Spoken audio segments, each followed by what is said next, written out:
Yes, people, you're locked into the Powerful Breakfast Show. Are you ready to be edutained? Powers, are you mad? It's myself, 100 Eyes, on the Powerful Breakfast Show, and I am here with the wonderful Dee Allen. Hey guys, how's it going? No, let's scrap that. Let's do that again. You know what? I'm going to do a special one for you today, Okay. yeah? I'm going to try my best, yeah? Don't laugh at me, though. Okay. Let's get ready to rumble. And in the black corner, we have the lightning, the witty, undisputed, undefeated, ranked number 1 in the country, Miss Lightning Hands, Dee Allen. Hey! You like that? Yeah, I like that intro. Was that okay? Yeah, I told her right? Yeah, I like that intro. I didn't practice that neither, I must say. How you doing, Dee, man? Yeah, I'm good, thank you. Happy to be on the show. I've been seeing you for a while on the gram, so I know I'm honoured to have you in the studio today, you know? Thank you. It's manifested, man. How was your travels? It's alright, it's not too busy. Transport's working alright, so... Yes. Pretty good today. A couple train strikes out and about right now, innit? Luckily it didn't affect me. Oh, wow. Where do you travel from? Romford. Is that where you at? Yeah, where I'm staying at the moment. I used to go to college in Romford years ago. I've only just moved there recently, so I'm not too familiar with the area, really. So where did you grow up? Leytonstone. Oh, you're a Wolfram Forest guy. Yeah. You grew up there your whole life? Yeah. Oh, what about origins? Origins, so my mum's Bayesian and my dad's Jamaican. Bayesians. You know, I say this all the time when someone say they're Bayesian. You know, the Bayesian, yeah, most of them are from my country. The origins of Bayesians. Because the slave routes it would be directly from Sierra Leone. Yeah. Did you know that? No, I didn't know that. I know that now. Powers. So what, do you go Barbados a lot? I've never been. No, that's on my to-do list. Definitely on my to-do list. Oh. I've got quite a big family, so growing up, there wasn't enough funds to take the whole family on holiday. And then when we finally was going to go, I think the price for a whole family of like 11, 12, it's pretty pricey. 11, 12. What? How much brothers you got then? So I've got 5 brothers and 3 sisters. 5 brothers and... Damn, that household must have been... Okay. Oh, it all makes sense. Yeah. We all boxed at some point. You all boxed at some point? Yeah, well, at one point there was 5 of us boxing, then now it's just me. Oh. Yeah. That's crazy, man. What school did you go, if you don't mind me asking? Leytonstone School. Not the greatest. Big world, huh? Yeah. But listen, Dee, we got you in the building. I don't think a lot of people know about you, so I'm going to give you a quick introduction, then you just fill it out if you have to, yeah? So, Dee Allen is a pro boxer, yeah? What weight are you? I'm welterweight, so I box at 66.6, 67. 67 kg? Yeah, kg. Is that what you weigh? Yeah. Oh, slim. You look good. You look good, man. You look Probably good. not right now, but why not? September 9th I'll be 67. Okay, in between fights, are you not training hard? Or you are? No, it's not that. It's just that you have a natural weight that you walk around out. Oh, I see. And then you have the training weight that you weight. fight, that you cut down to, but you're not naturally that weight, so no matter how hard you try, you wouldn't be able to hold that fighting weight all the way through. Some people are lucky, they just put on a kilo, but I put on a few kilos, so I walk around at probably about 70, 71, and then nearer the fight, like now, I'm cutting my weight to get down to 67. So that's insightful, because you wouldn't know that. Yeah. I wouldn't know that. Because I'm a standard weight and I stay at that weight. When I train, I stay at that weight. So what you're saying, that's fascinating still. So your next fight is at York Hall on September 9th. Jeez! Who are you fighting? They're still searching for an opponent at the moment. Well, everyone's shook. That's how it's been since my first fight. Everyone's scared. Yeah. Hey! Yeah. I don't blame him though. I cannot blame them. I cannot lie. Well, that's what boxing's about, so just do this. You got to be willing to fight anyone, anytime, any day. I was thinking that because when I saw the poster, I didn't see no other females. Yeah. You with a bunch of men. That says a lot. Yeah. Oh, wow. So you're 66 kg. How tall are you? 5'9". You're 5'9". What's your reach?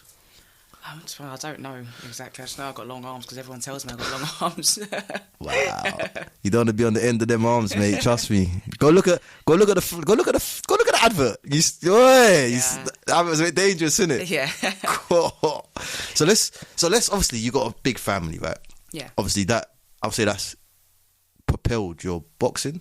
Yeah. Right. Yeah. So how did you get into boxing, and how long have you been boxing? I've been boxing since I was 16. I started when I was 16, but before then I was in school about 15 years old. I was running a race, and I don't know if it was exhaustion or whatever it was, but I just knew, like, I think just before the last lap I just felt exhausted. I felt funny. I've never felt like that before, but knowing me, I'm just like, I start something, I have to finish, just because I don't want to be embarrassed. So no matter how I feel, I'll get over the finish line. So I got over the finish line, literally stepped over, and then that was it. I collapsed. I woke up in hospital. And I woke up paralysed. What? Yeah, waist down. So I actually spent probably about a year and a half, 2 years learning how to walk and that. And I was in a wheelchair for about a year or so. From running? What was the cause of it? They never said. They said they just put it down to, like, said it was conversion syndrome. I don't know what that is, but it's when, like, your brain kind of disassociates a part of your body, so then it just stops working. For a year and a half? Yeah, it just, through that year and a half, I was learning to walk. I was in hospital for about a year or something, like just physiotherapy every single day, occupational therapy every single day. So when you fell, did you lose oxygen? I don't know. I collapsed and I woke up in hospital. I don't know what happened in between. What about after? Did you feel the same after, apart from your legs not working? What about your brain? Was it all normal? Did you feel different in any way? That's crazy. I don't know. I felt ill. I don't know how to explain it. I didn't understand what was going on because I was a pretty healthy kid up until that point. And then all of that happened, and it kind of just changed my life, really. That's actually scary. Yeah, it was at the time, but I knew I'd get back up again. Because when the doctors turned around and said to me, "I'm never going to walk again," I was like, "Me? Like, I'm 15 years old. Like, that's boring. What am I going to do sitting down for the next 60, 70 years?" So I knew I'd get up and walk again. That's scary. So, okay, cool. So after that, talk to me. How did you get into boxing? So I put on a lot of weight, obviously. Okay, yeah. And I was pretty angry as well. So because of what's happened? Yeah, there's a lot of stuff that happened. So I was pretty angry all the time, walking around angry all the time. So by the time I was 16, it just seemed like the right thing to do. Like boxing, it would deal with my temper, it would deal with my weight. So why not try it? So that's the only reason why I started boxing. I've done it for a year, lost like 5 stone because I was almost 15 stone. Oh. And then... So you were big? Yeah. So when I lost it, and then I was like, actually, I enjoy boxing, so I just carried on. Oh. But when I first started, there weren't really much opportunities in boxing, like even fights for females. Oh. So I trained for 5 years before I even had my first fight. Is that because of lack of opportunities, like you said? Yeah, there was no one to box. Like in London, there was not really any female boxing. There weren't really nothing going on at the time. It's just literally now it's really taken off, but it's taken so many years. What made you think? Why did it take off now? Why now? Why is this the right time? Because female boxing has been around for a little while. Yeah, it has been around. I think it has got to do with the Olympics. Yeah, and the technical ability of women's boxing. Okay. Because it hasn't always been like as technical as the men. Sometimes it could be seen to be scrappy, and it's not really. I see. It's not really quality, so people don't really want to watch it. It's just like you can go out down the road, watch 2 women scrap on the street or something like that. But now the technical ability, women are starting to box more like guys, and it's really, really exciting now. So it's really drawing the crowds in now. Fellas, it's smoky out here, fellas. Be careful who you're talking to, you know. So what about your family or your partner? Did they get worried about your boxing and stuff? Not anymore. No? I think my first fight, my mum was really nervous because she didn't know like how I'd be able to, if I'd be able to handle myself or whatever. Yeah. But then once I got in the ring, boxed, then done what I needed to do, yeah, she was like, yeah, you're fine. Oh, yeah. So she's at every fight she can make, she's there. She saw the beating that person took, she goes, nah, that's so good. So are they really supportive then? Yeah. What, your whole 5 brothers and 3 sisters? Everyone is very, very. Did they all turn up to fights? Yeah. Yeah? If they can make it, yeah. Obviously they've got work and other life commitments and that, but my family, there's always someone or a few people from my family always there every single fight. That's supportive. I think support from family is very important, man. Yeah. I think that's the make or break out here. Yeah. And I think it's the underhand a lot of people don't see. Yeah. You know what I mean? You can work hard for years, but if someone that loves you and you love them and they give you that backing, it's more than me telling you, oh, well done, you're doing great. Do you know what I'm saying? It's more. Yeah. It feels more authentic and it's more a warm feeling. Yeah, it means the world. Yeah, it means the world. Yeah. Yeah. Wow. Are you the only one in your family that's gone pro then? Because you said everyone used to box. Yeah, I'm the only. Yeah, I think my youngest brother stopped boxing quite a few years ago, probably more than 5 years ago now. Oh. And then that's when we was at the last club, and then I changed clubs. Yeah, probably more than 5 years. And I changed clubs, and I stayed on for a bit longer at Haringey. And I think 2020 lockdown hit, didn't it? Yeah. Yeah, and then I was getting to the point because I've been doing it for a long time, for like almost 14 years, and Wow. I've literally dedicated everything to boxing. I've worked, most of the time I was working 4 part-time jobs, just so I can have time in between to train, to fight and stuff like that. So since I was 16, I've always been just boxing. But then when lockdown hit, it was kind of... seriously, like, you're not really making any money. Yeah. Working, you're not really making any money. Boxing, so... what are you going to do when you get older? You got to seriously think about it. So I was actually going to give it up. Oh. But I'm glad I didn't, because one of my coaches, John from Haringey, actually contacted me. He's like, I'm in lockdown. Do you want to do some training and whatnot? I was like, yeah, okay, then I don't mind. And he actually put me in contact with my manager, Robbie Flynn, and my coach, Will Jones. And it's just like the perfect setup. Everything just worked. Wow. Everything just worked. And like they're really, really, really pulling me along the way quite quickly as well. I feel sorry for these women though. Like, when they see the highlights, it's peak, guys. It's peak, man. Okay. When you went pro, what did you notice? What was different from the amateur training to the pro training? What was the difference? It's a lot harder. And it's not... The amateurs, you're quite by yourself.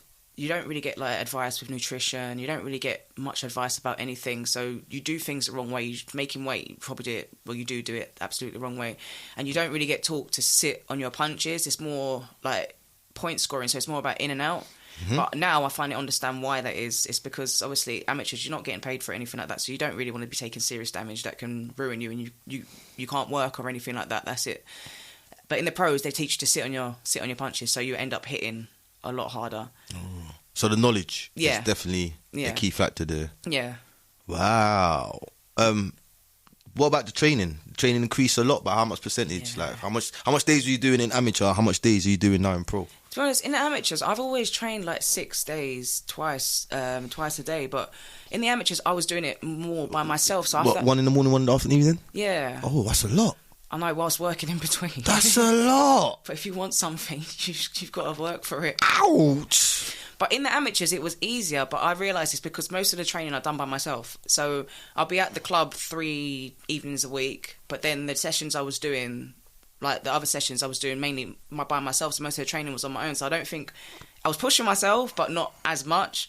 But now it's like I'm training 6 days a week with my coach, with my team. So it's just drive. So it's more intense. You know what? Salute to your coach as well, because it's a lot of pressure on everyone as well. Do you know what I mean? It is. And he has to get up as well. Yeah. So salute to him as well. What's your coach's name? Will Jones. Yeah, big up Will Jones. Are you mad? Yeah, big up Will Jones, man.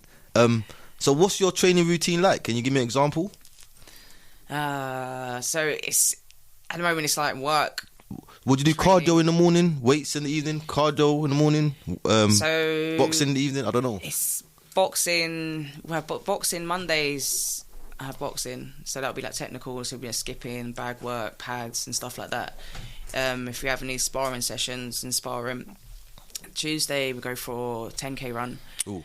And then in the evening it's strength and conditioning, and then Wednesdays is the boxing, obviously circuits and the technical stuff, and if any sparring. Thursdays running's 5k run and S&C in the evening. We can do that. Fridays normally circuits, so we do a team circuit and maybe a little running or whatever in the evening. And then Saturday is the worst. It's the stairs. We go all the way to Leon C to just run upstairs. You do it every Saturday? Yeah, I had a few weeks off, but it's starting back Saturday coming. I'm not looking forward to it. It ruins my legs. So what's that? That's building up your endurance? Yeah, it builds up everything. It builds up your legs. It's good for your cardio. It's good for your calves. It's good for everything. Just trying to literally, it's vertical, trying to get up them stairs, and it's worse because you run up and then it goes flat, and then you run up and then it goes flat, and then it's like that makes it worse. So you'll get tired. Yeah. You got more to go, and you're more tired. You got more to go. But that definitely builds up your endurance. Then definitely. And your mental strength as well, because you really just want to give up. Like halfway through, you want to just give up, but it's just like, do you know what? Don't give up. Finish. That 10k run. Sorry, what's your fastest time on that? I have to pull out my running app. I don't. We normally do it as a team. Okay, I see. No stress. 8 minutes or something like that as a team. 8 minutes. That's not bad. It's all right. I know people get better than that. Yeah, you're a boxer, not a sprinter, so it is what it is. You know what I mean? So when you spar, with people, because you're a female, do you wear breast protection? Yeah, I do, but a lot of females choose not to. Why is that? I don't know. I don't know if it's for comfort, but I know it hurts getting punched in the boob. So, personally, I like to wear my wound protector and my chest protector. So, what about when you're in an actual fight? Do you have to wear the breast protection? You don't have to wear it. No? No, you don't have to wear it. And I think majority of pro fighters don't actually wear it. They just firm it. Yeah. I think it's very rare you get punched there, but it happens. It will happen still. Okay. 3 knockouts. Yep. Man. And they're not just 3 normal knockouts. They're 3 Kalashnikov knockouts, bruv. How many fights did you have at amateur before you went pro? I think I had 34. You had 34 fights amateur. Yeah. So is there a limit on how many fights you can have before you go pro, or do you decide to go pro when you want? Or is it someone recognises you and say, yo, you're going pro now? I think they've actually changed the rules. So I think it's 10. I'm not 100% sure, but I think they've changed it. You have to have a minimum of 10 amateur fights before you can turn pro. Okay, that makes sense. It's like driving lessons, right? Yeah. Amateur 10. And you won all of them? Out of the 34? Yeah. I think I've lost 10 or 11 out of the 34. On points, or is it no knockouts? There's... Various various things, even like me not turning up on the day, like mentally. Okay, I get that. Yeah. I get that. It takes a lot to get in the ring. It's not just physical. Sometimes if your head's not there and you're in the ring, you can still lose that way because you're not 100% focused on the job. No, I bet. It's everything's discipline as well, isn't it? Yeah. You got to be on point for everything, innit? Yeah. Do you spar with men? I do. Oh shoot! Not of recent, but majority of my sparring in the amateurs was with guys. I've sparred a few guys as a pro. Okay, and what? You smacked them up, yeah? No. Let's keep a little bit of feminine about me.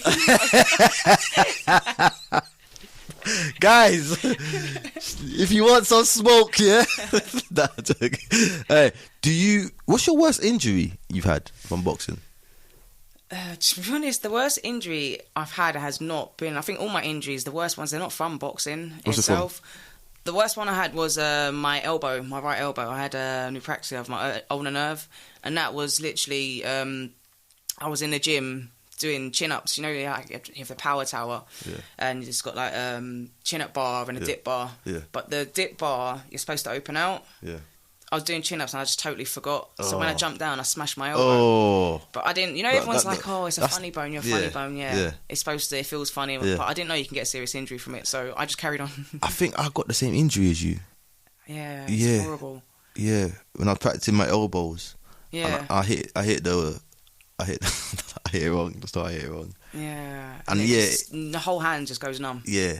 And that's the worst injury you had? How long did that sustain for? Because I was out for about a year, I think. What? Yeah, it was really, really bad. But I think it's because I didn't, as an amateur especially, I didn't know when to stop training. Okay, so you didn't let it rest. Hit it. I was just embarrassed. I thought, you know what, let me just move on to something else. And that was in the morning I was training. And in the evening, I still went down to boxing. I was like, I hit my elbow. Oh. It was hurting a bit. And I just carried on boxing. But then the next day, I think that's when it just completely... You didn't rest it properly? No. And then it completely went. What's the diet like as a boxer? Give me like, what would you eat? Like on a day you're training. Okay, let me give you another example. Because you got a fight coming up. Yeah. Would your diet change according to the fight coming up? Yeah. And how much would it change?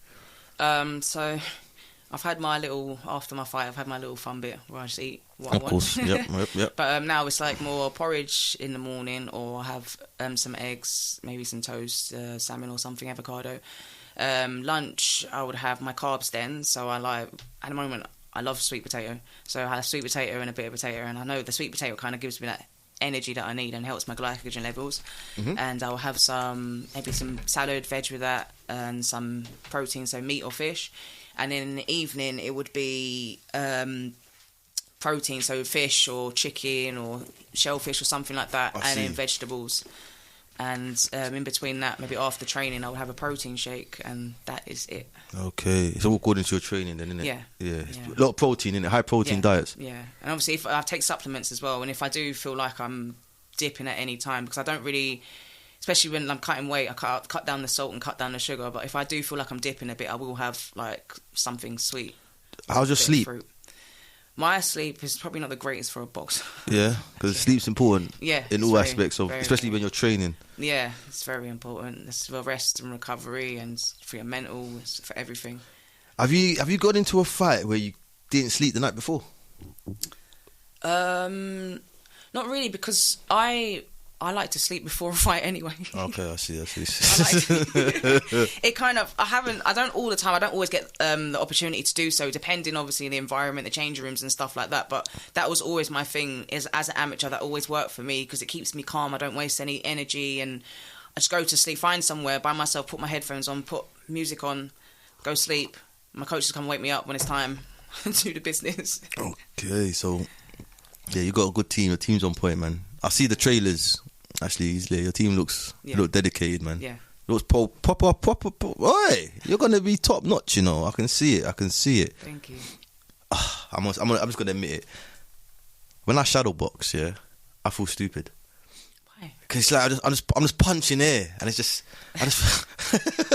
That's what. Because I coach boxing sessions. That's what a lot of people think. This is pointless. But I don't think it's pointless. I just feel stupid. You feel, yeah. I know there's technique in it. You learn your technique in it. Yeah. I just feel after a certain amount of time, I just feel like get the weights out, man. You're finding you could do it with weights to make it a bit more interesting if you wanted to. Yeah, I do that as well. 1 kg weights, but it's just getting your style, finding your style. And you got to imagine there's someone in front of you and they're throwing something back. So then, what would you do in that situation? Yeah. And just work on your technique, like turning your punches over, turning your hips in when you're throwing your punches, and that's what you use it for. What about the footwork side? How long does it take for you to get perfect footwork? And it depends on the person. I think each boxer's kind of got a strong point. Would dancing help, do you think? It probably could. Because I heard, I know this is MMA, but I heard Israel Adesanya used to be a dancer. A dancer. Yeah, he used to be a dancer. It does help, because the more relaxed you are in the ring, the more it flows, and to be honest, the more dangerous you are when you're relaxed. So I think so. If you're moving around and like just relax, moving around the ring, and you can deliver quite a lot of power. So yeah, dancing would help. Dancing. What would you say your style's like? Are you a heavy hitter? I'm definitely a heavy hitter. Yeah, definitely a heavy hitter. But is that your forefront? Is that what you say your style is like? I don't really have a style. That's what I say. I adapt to my opponent. Okay. You can't really, as a boxer, I don't think you can have a style. You can't say, oh yeah, I'm just a counter puncher. But it's like, well, then what do you do when you come up against a counter puncher? Who's going to throw first? Like, you have to change it. So I would just adapt to my opponent. No, for real. Oh, for real. What's your favourite? What do I call it? What's your favourite? Jab, strike, hook, or uppercut? I'm probably my overhand right. Overhand right? Mine, yeah. Mine specifically. Who did you grow up watching? Who's your inspiration? I grew up watching Tyson. Oh. Yeah. Would you say he's the best? He is. Of all time? Between him and Muhammad Ali, to be honest, both of them could be the greatest of all time. Both of them are, should I say. So you're a loggerhead right now? Yeah. Because they both have, like, inside and outside the ring, their knowledge and their charisma. Yeah. It's like, you can't really... They each have their own little thing, so I would say both of them. Charisma plays a big part in overall entertainment. Yeah. To be fair, innit? Yeah. Because you're more likely to shine if you have a better charisma than Yeah. someone else. Yeah. Like, you might not even have to be the best fighter, but your charisma, like Yeah. Conor McGregor, for Yeah. example. Even Floyd, he's Yeah. got a lot of charisma, Yeah. but he's undefeated apparently, innit? Yeah. He's a hard guy to like, but the thing is, I'm not his greatest fan, but I can't dispute the fact that he is a good boxer. Yeah, He can box. I don't think nothing. I think it's all for show, though. To be fair. Yeah, but he still gets in the ring and he gets the job done. That's the only thing. That's why, as much as I can say, yeah, like his personality, his character outside the ring, I'm not particularly. Doesn't warm to me and whatnot. But I can't. Yeah, you can't knock his hustle. Yeah.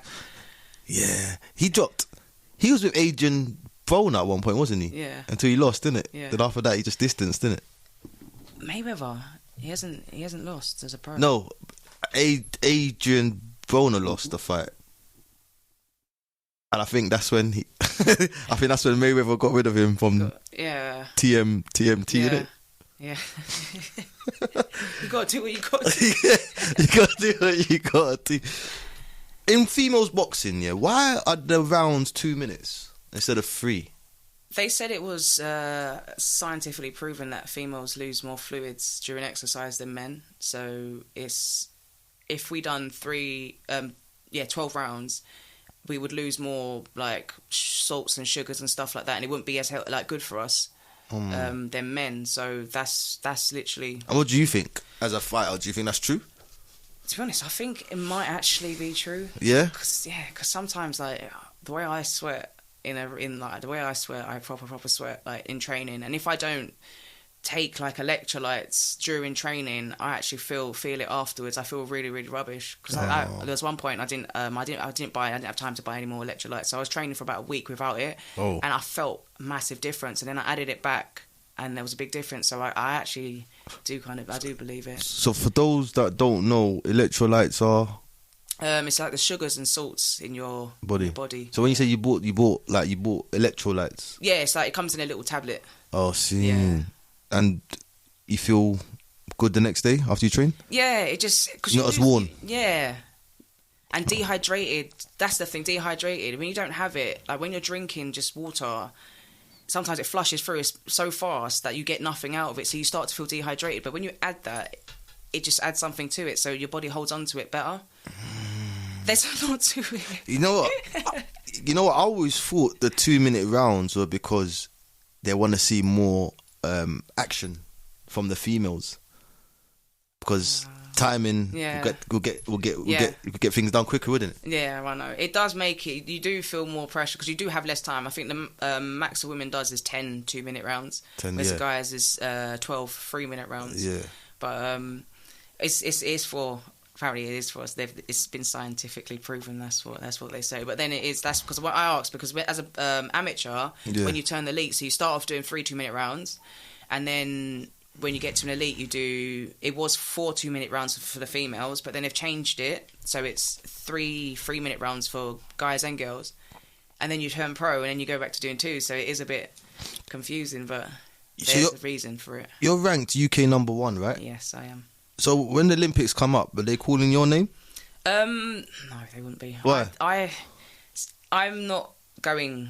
That was a goal that I was trying to achieve while I was an amateur. Oh, I see. So now I'm a pro. It's a different goal that I'm trying to achieve, which is like world champion. Okay. I just don't believe that the Olympics is the highlight of an amateur's career. I see. I didn't get there. I had an opportunity, and then I got this injury, and then I never had an opportunity again. And years and years I tried, and obviously that's when lockdown came in, and I kind of fell off it. But I just don't see, if you've gone past that stage, I don't see the point in going back. And plus the styles are actually completely different. Like I said, with amateur it's about point scoring, so you're in and out, whereas pros you kind of slow it down a bit, and there's certain things you can do in a pro fight that you can't do in an amateur fight. So it's all about loading up on power. So you had, I think the last Olympics you actually did have some pros that went back. Oh, not good. And they didn't do very well. Because it's a different ball game now, isn't it? Yeah, they lost the rules. Yeah, they didn't do very well. So then I think it kind of tarnishes your reputation as a pro to get. You got to think about that. Yeah, actually, exactly. If you lose to an amateur and you're a world champion or something, it's like people are like, well, really? So I would rather just leave that. Nah, it makes sense. Didn't get to go, so do you know what? There's another goal I'm trying to achieve, so I'm going to go for that instead. It makes sense why the England men team don't play the England female team. It makes sense. It makes sense now, innit? Yeah. What does it mean to you to be a fighter? What does it mean for you? Like, is it strength? Is it image? Is it something burning inside of you? It's something that I love doing. Just love it. Yeah, when I started, like I said, I started just purely for the weight and discipline, and then I just fell in love with boxing. I just enjoy pushing myself because I realised a lot about myself in boxing. Like when I first walked in the gym for years, I could not do one press up. I tried and I tried and I tried. I couldn't do one press up. I walked into the boxing gym that same day. I'd done 10. I was like. But I've always struggled to do one. But I just think it was because obviously there was all guys. I was the only girl. I just thought I had a point to prove, and I was just so surprised in myself. And I was like, wow, like how much you do now? Do it. Easy 100. I don't know. Just go. Bang, bang, bang. I hear that. Who's the best fighter in the UK in your opinion, in boxing? What, male, female? Give it to me, male first. UK male. Fury? No? No. So it's definitely not Joshua then if you're not going to say yes to Fury. Fury's, the thing is, probably because I don't, not like him, but like, I don't know, I just don't warm to him, but he is, obviously, he's not technically great, but he gets the job done. There's so many to choose I think he is a bit technical for a big guy, for a big fella. He is, but I don't know, I don't know, it's just the way he boxes, not as clean as I like to see, I suppose. He's gypsy, innit? Yeah. So it's backyard boxing, innit? Yeah, kind of thing, innit? Yeah. Yeah, I can see it. But I think he's good still. He is good. I can't deny the fact that he is good. Like obviously he's got where he's got, like not for nothing. So he is a good boxer. But I don't know. You don't know. No, I know the females. I'll say me. But what do you want to be remembered for at the end of your career? Just the greatest female boxer. Jeez. That's what I want to be, the greatest female boxer, the woman that came to boxing and changed female boxing. Miss Dee Allen. Yep. Jeez. So that's your legacy, yeah? Yeah. I rate that a lot. How do people react to you when you say, "Yeah, I'm a boxer"? Especially men. How do they react to you? It's always the same thing. Oh, I won't upset you. And it's just like, I'm not crazy. I just box. That's all. I'm not crazy. Do men like tone it down after when they find out you're a boxer, or have you had a scrap on the street with men? I don't know if I should say that. Cool. I understand. I think I've had many. Oh, like that. Yeah. Oh wow. I lived in Leytonstone. I lived in London growing up. You know what? It's like you'd be lucky to get through without having not one scrap. Nope, I don't know what you're talking about. What? It was all self-defense, by the way. Yeah. We've got kids listening. Okay, let's get into nitty-gritty stuff. Is her name Jessica Caskill? Yeah. She's the number 1 in the world, right? Yeah. Current. I think you can have her. So do I. It's just about obviously working my way up and getting to where I need to be able to do so. She's good though. She's good. I know. But there's something about you. I don't know. You're strong. You're strong on your feet, like you are. I can see it. Yeah, you'll smack her up, man. They're gonna delay that. They're gonna delay that one there still. So fighters actually run from other fighters, don't they? Because you were saying no one wants to fight you. They do. Make a call now. Anybody that wants to fight. I'm here. Yeah. I'm here. Obviously you're pro, yeah. I know this is out your league, but would you do something like Wicked and Bad? It's like what's that? It's like a boxing thing. I've seen that actually. With bouncer and that. I don't think I'll be allowed to do that. Maybe after my boxing career, but during the career, it's not really something that I would go into. It's not a really good look for a professional boxer. Okay, well, okay, anything can happen, right? Yeah, but it's just like it's not. I'm a professional boxer, so I have to move profesh. Yeah, keep it professional, basically. What about your license? Does your license prevent you from fighting outside the ring? Yes. 100%. Yeah? So now my hands are technically lethal weapons. So If I was to get into a scrap, I have to announce that I'm a boxer. But I find when you do that, it makes it worse, to be honest. And oh yeah, yeah, you're a boxer, yeah? That's exactly the reaction. Well, of course, it makes it worse. But it's like I'm not trying. I'm telling you this for my defense, really and truly. Oh. But yeah. So if anything, like if I was to hurt someone, I would get in serious trouble. It would be like my hands are equivalent to having a knife or a gun, so I would get charged them same charges. So I would go away and lose my license, and I would go away for a long time. So it's just like I avoid conflict at all costs. That's crazy. You got the most deadliest hands, and you can never use them unless you have to, really. Innit? Yeah. It has to be exceptional circumstances.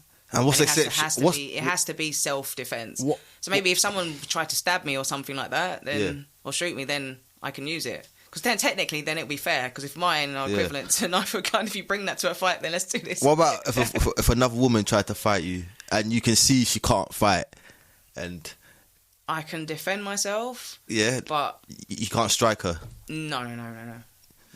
I could defend myself and try and restrain her, but striking her, I would only be like it would have to really, really, really be like exceptional circumstances. Like she would have to be coming for me, and I have no choice. Yeah.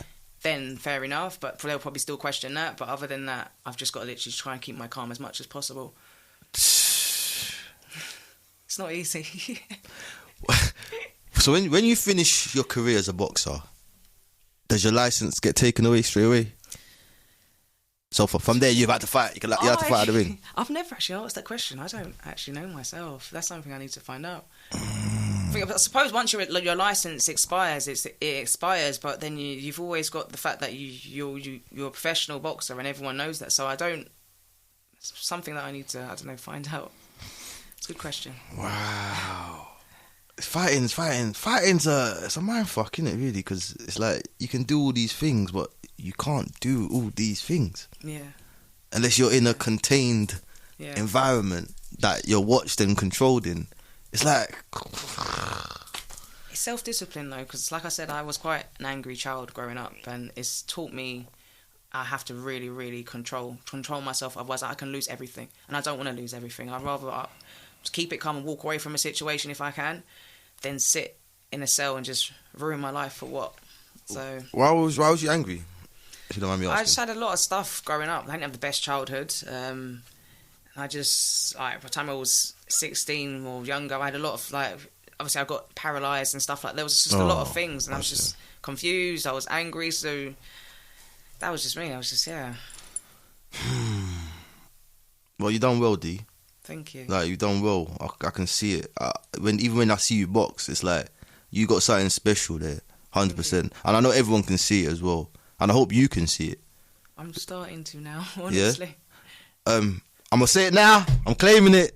When you got that fight with Jessica McCaskill, make sure you DM me a ticket. I want come. I wanna see you again. Yo, you said Mike Tyson was your best fighter, right? Yeah. Of all time, yeah? Yeah. What did you think when he bit Evander Holyfield's ear off? What was your thoughts when you saw that? That's real savagery, like a savage moment still. To be honest, I think I was like this, just like how I am now. I was like, okay, what's happening now? But I was thinking, I think he's lost it a bit. He lost it? Yeah. At that point? Yeah. It's part of someone's ear. He's in a better space now, though, isn't it? Yeah. He's happier. Yeah, much better space. But obviously, he went through a lot. Yeah. Them times. So, he did. And he didn't. When he come out, he didn't really want to box. It was just like he needed money, so he lost the heart for it. So yeah, that's the only reason he done it. But I think he was a bit down on points or whatever. Yeah, so he just kind of got a bit angry and frustrated. Oh. That's what he thought was best to do. I remember watching his last fight. Actually, it was a sad moment watching his last fight. Yeah, it was. It was. Did you remember watching it? Yeah, it was. It was sad, didn't it? Yeah, to see him like that. Yeah, it was sad. But we hold people. Sorry about that. Sorry, we hold people in their glory. Mike Tyson won the world heavyweight at 19. I don't hear nothing from nobody. Shh. If you ain't done that, don't shh. That's the facts of the matter, right? Yeah. Talk is cheap. So, boom. Listen, last question for me, yeah? From me. To the female fighters or female upcomers, what's your best advice for them? that want to get involved in boxing or want to take their boxing more serious, what advice would you give them? Because you're like you're something to look up to, man. Yeah, just keep at it. It's dedication. Like I said, I've been doing it for a long time. For my whole amateur career, there was nothing. I was getting nothing out of it, but I was still putting everything into it. So, was you getting paid? No, not as amateur. You don't get paid. So that's why I was working 4 part-time jobs. Oh, so and still training. But if you really, really want it, just keep going. It will pay off. Because it's taken like 14 years, 14 and a half years, and now it's finally started paying off for me. So just keep going. It's not an easy road, but it's easier now. There's more for like females in boxing, like they have female training squads and stuff like that. So every month, they get lots more sparring and stuff like that. So just keep pushing. Just keep pushing. Yeah. Consistency. Yeah. Stay definitely. focused. Yeah. Yeah. So you heard that from the winning lady herself, Miss Dee Allen. Yeah. So next time we're gonna see her, it's gonna be world champion. Definitely. And you're gonna see me ringside. That's how it goes, yeah.